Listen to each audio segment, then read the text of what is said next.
안녕하세요. JD 부자연구소의 소장 조조입니다. 오늘은 시장은 성장주 쪽으로 방향을 잡은 듯이라는 주제로 말씀드리도록 하겠습니다. 2021년 6월 11일 금요일 시황입니다. 시작하기 전에 먼저 자발적 구독료 부탁드립니다. 후원해주시는 여러분 덕분에 좋은 컨텐츠가 제작될 수 있습니다. 하나은행 447-910064-61005 주식회사 JD 부자연구소 여러분 자율구독료 덕분에 잘 꾸려가고 있습니다. 뉴욕 마켓워치 미 5월 CPI 소화 주가 올라가고 국채 올라가고 달러 혼조다 라는 기사가 있는데요. 어제는 나스닥이 0.78%, S&P 500 지수는 0.47%, 다우존스 지수는 0.06% 올라서 끝이 났습니다. 메인 이슈는 시장은 성장주 쪽으로 방향은 잡은 듯입니다. 미국 소비자 물가지수 CPI 여기 이제 4.7을 예상했는데 5.0이 나왔습니다. 장 초반에는 굉장히 좀 밀렸었죠. 밀렸는데 이제 바로 이제 회복을 하면서 주가가 올라가기 시작했습니다. 높은 인플레이션 지표와는 달리 나스닥 주가는 올라서 끝났대요. 그리고 이제 통상적으로 이제 높은 물가 지표 상승이 나오면 테이퍼링을 할 것이다. 그러니까 돈을 이제 줄일 것이다라는 것이 있어서 결국은 이제 금리를 올린다. 뭐 이런 얘기고 이러면 결국은 돈을 많이 빌려서 투자를 해야 되는데 성장주는 지금 자금 압박을 받아서 주가가 떨어져야 하는데 오히려 이제 나스닥이 올랐다는 것이죠. 원인이 무엇이냐? 원인은 소비자 물가지수가 연준의 말대로 일시적이라고 본 것입니다. 일시적이라고 본 이유는 무엇이냐? 일단은 소비자 물가지수에서 차지하는 가장 큰 요인이 중고차와 신차 가격 상승입니다. 자동차 가격 상승이 차지하는 비율이 절반 정도 되었기 때문에 이렇게 오른 것이죠. 따라서 반도체 수급 부족에서 오는 가격 상승분이 반영되어서 이렇게 올랐으니 일시적으로 봤습니다. 시장은 이제 안정화된다고 봤죠. 왜냐하면 이번 달 중고차 가격 상승은 7.3% 정도가 올랐는데 지난달은 10% 정도가 되었기 때문에 줄어드는 추세에 들어가 있다고 봤기 때문이죠.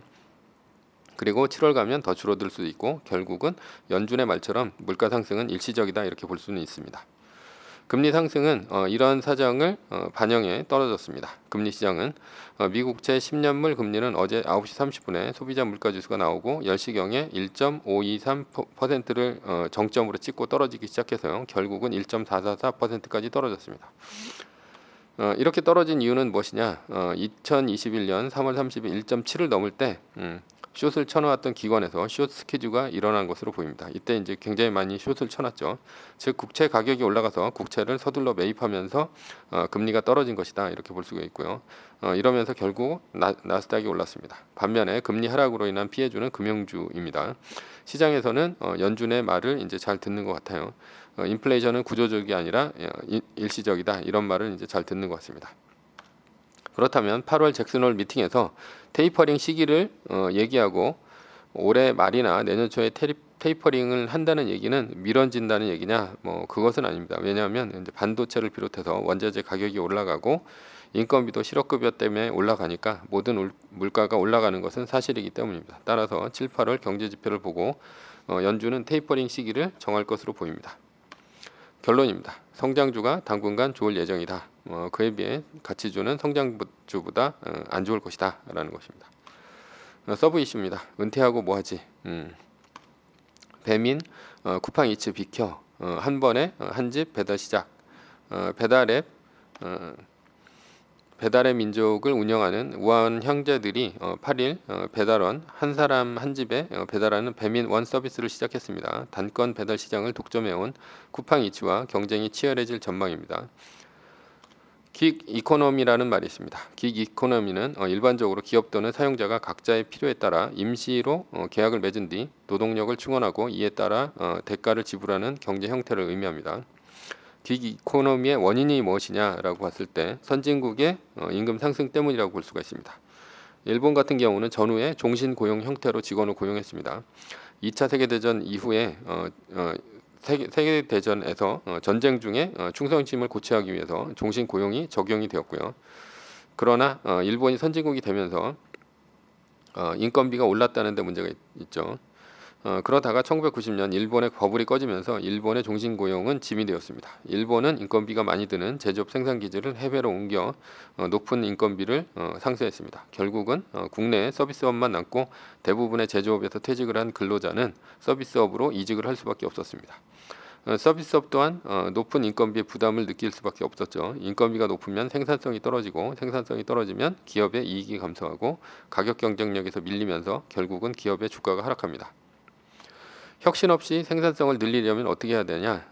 자본은 그대로이면서 노동자의 수를 줄이는 방법이 있습니다. 꼭 필요치 않은 정규직 노동자의 퇴직을 유도하여 명예퇴직을 받거나 은퇴하면 꼭 필요한 인력만 충원하는 방식입니다. 그리고 일감이 몰리면 인력 해소와 연계해서 비정규직 노동자를 쓰면 됩니다. 정규직에 비해서 노조가 없는 비정규직 노동자는 단체 행동을 할 수가 없어서 임금 상승이 힘듭니다. 사람을 많이 뽑는 제조업은 해외로 이전했고요. 서비스업은 주로 비정규직만 남게 됩니다. 40대가 넘어가면 일자리가 없어집니다. 나에겐 일자리이지만 전문 경영인에게는 비용이기 때문입니다. 특수한 기술이 없거나 유휴 노동자로 판단되면 가치없이 잘립니다. 따라서 40대 이후에는 새로운 일자리를 찾아야 합니다. 그래서 나타난 것이 바로 긱 이코노미입니다. 대표적인 것이 대리운전, 배달 서비스, 물류센터, 꽈대기 뭐 이런 것들이죠. 좋게 말해서 긱 이코노미지 비정규직의 다른 말입니다. 신사임당에서 인터뷰하는 걸 들었는데 대기업 임원 출신이 은퇴 후에 자회사에서 여러 번 면접을 보았는데 다 떨어졌다고 합니다. 임원 출신이니까 자회사에서 받기는 부담스러웠으나 입에 발린 말로 연락드리겠다고만 한 것이 취직이 될 것이다. 뭐 이렇게 믿었죠. 은퇴자금 3억 원을 3년 만에 모두 생활비와 자녀 학비로 다 쓰고 나서 정신이 번쩍 났습니다. 그때서부터 알아보다 쿠팡 물류센터에서 일한다고 합니다. 그래서 저 정도의 은퇴 자금이 있다면 치킨집과 같은 자영업을 시작하는 사람들이 꽤 됩니다. 그러나 치킨집을 차리는 것보다는 긱 이코노미를 하는 것이 낫습니다. 왜냐하면 대출이자 갚고 상가 월세 내고 종업원 월급 주고 배달앱에 수수료 떼어주고 한 달 내내 장사를 해도 마이너스입니다.